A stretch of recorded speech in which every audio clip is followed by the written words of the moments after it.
আসসালামু আলাইকুম। খুবই কি বলবো, আমার কোনো ভাষা নাই। আপনারা স্ক্রিনে যে পিকটা দেখতে পাচ্ছেন, এটা হচ্ছে একটা লাশ।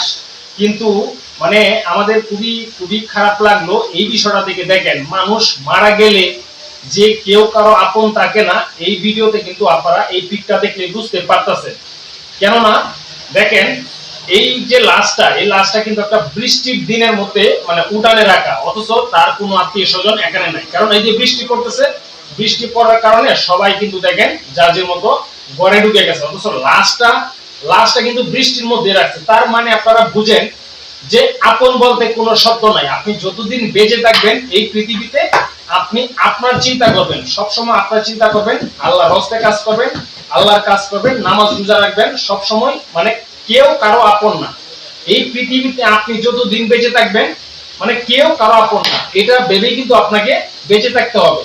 সব সময় আল্লাহর কাজ করবেন, নামাজ করবেন।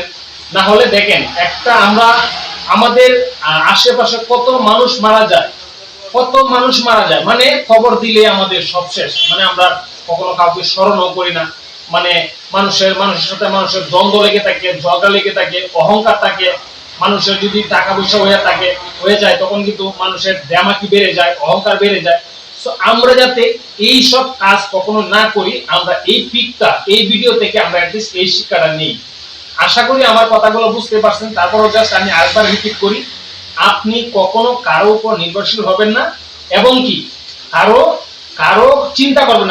আপনি সবসময় চিন্তা করবেন আপনার নিজের। আপনি যদি আল্লাহর কাজ করেন, আল্লাহর রাস্তায় কাজ করেন, সবসময় দেখবেন আপনি সবসময় ভালোই থাকবেন।